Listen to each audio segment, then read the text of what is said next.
Agree gold का देखिए keyword क्या है। एग्री गोल्ड का कीवर्ड मैंने लिखा हुआ है स्प्रुलिना। स्प्रुलिना आपका जाना माना प्रोडक्ट है हेल्थ केयर का, जिसको कि हम लोग इम्यूनिटी बूस्टर के तौर पे यूज करते हैं। उसी तरीके से जैसे स्प्रुलिना हमारी इम्यूनिटी बूस्ट कर रहा है, पौधों की इम्यूनिटी बूस्ट करने के लिए एग्री गोल्ड है। और जिन लोगों को स्प्रुलिना नहीं मालूम होता है उनके लिए मैं बताता हूँ कि ये टॉनिक आप इसको बोल सकते हैं। ठीक, इम्यूनिटी हमें बढ़ानी क्यों है? देखिए फसल में बहुत सारे बायोटिक अबायोटिक स्ट्रेसेस आते हैं। बायोटिक का मतलब जो कि बीमारियों के कारण स्ट्रेसेस आ रहे हैं, फंगस लग रही है, कहीं पे बैक्टीरिया वायरस का अटैक है। अबायोटिक मतलब मौसम की वजह से क्लाइमेटिक स्ट्रेसेस आ रहे हैं, कहीं पे सूखा पड़ रहा है, कहीं पे बारिश बहुत ज्यादा है, आंधी तूफान से फसल गिर रही है, कहीं पे टेम्परेचर इतना ज्यादा है कि फूल फल झड़ने स्टार्ट हो गए, कहीं पे बर्फ पड़ रही है तो फल के ऊपर धब्बे आ रहे हैं। तो बायोटिक अबायोटिक स्ट्रेसेस से बचाने के लिए हम लोग इम्यूनिटी डेवलप करेंगे, उसके लिए एग्रीगोल्ड का काम है।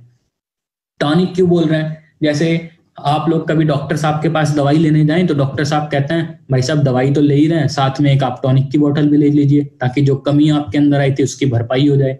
तो आप एक सिनेरियो एज्यूम कीजिए कि किसी के फसल में कीड़े लगे हुए हैं, वो चाहता है कि मैं अपनी फसल में से कीड़े दूर करूं, लेकिन कीड़े दूर करने के साथ साथ जो मेरा नुकसान हुआ है उसकी भरपाई भी हो जाए। तो आप वहां पे पेस्टिसाइड यूज कर रहे थे, उसके साथ आप 82 मिला के यूज कर सकते हो ताकि एक्टिविटी ज्यादा रहे, पेस्टिसाइड की मात्रा कम हो, और टॉनिक के तौर पे आप एग्रीगोल्ड मिलवा सकते हो। उसी तरीके से जब भी आप हमारा बायोफंजीसाइड या प्रोटेक्ट यूज कर रहे हो तो और भी अच्छे रिजल्ट्स के लिए आप उसमें 82 एंड एग्रीगोल्ड का इस्तेमाल साथ में करवा सकते हैं। आप एक कॉम्बिनेशन बना सकते हैं, biofungicide 40 gram, Agrigold 20 gram and Agri 82 10 ml for 15 litre of tank. ये एक कॉम्बिनेशन बनाया जा सकता है, 2 बार स्प्रे करा सकते हैं, फंगस में आपको बहुत अच्छे रिजल्ट उसके मिल जाएंगे।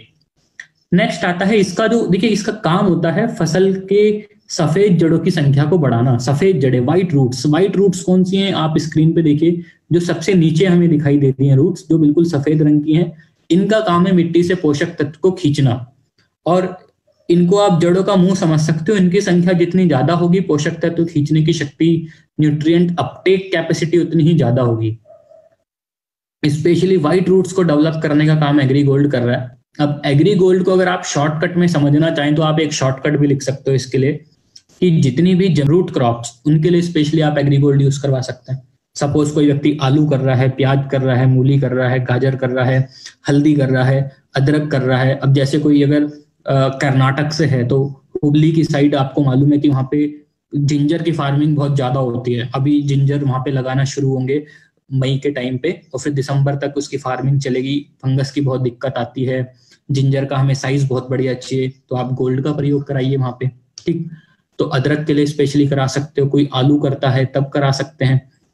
जितनी भी रूट क्रॉप्स हैं, हल्दी कोई करता है साउथ में तो वहां पे स्पेशली आप करा सकते हैं। और अगर कोई वेस्ट यूपी, कर्नाटक, महाराष्ट्र में गन्ने की फसल कर रहा है तो वहां पे भी स्पेशली आप गोल्ड का यूज करा सकते हैं, ह्यूमिक गोल्ड एंड 82 का कॉम्बिनेशन बना के। तो गन्ने के फसल में आपको बहुत अच्छा रिजल्ट मिलेगा। स्प्रे करवाना है एग्री गोल्ड को तो 1.5 ग्राम पर लीटर, क्योंकि ये टॉनिक है तो आप इसको बीज उपचार छोड़ के किसी भी स्टेज पे यूज कर सकते हैं। फसल में 3-4 पत्ते आए हैं, फूल आने के पहले, फ्लावरिंग के बाद, किसी भी स्टेज पे। ठीक, एंड अगर आपको मिट्टी में डालना है तो 100 से 200 ग्राम पर एकड़। ड्रिप इरिगेशन कोई करता है तो उसमें भी आप 100 ग्राम पर एकड़ के अकॉर्डिंग यूज कर सकते हैं।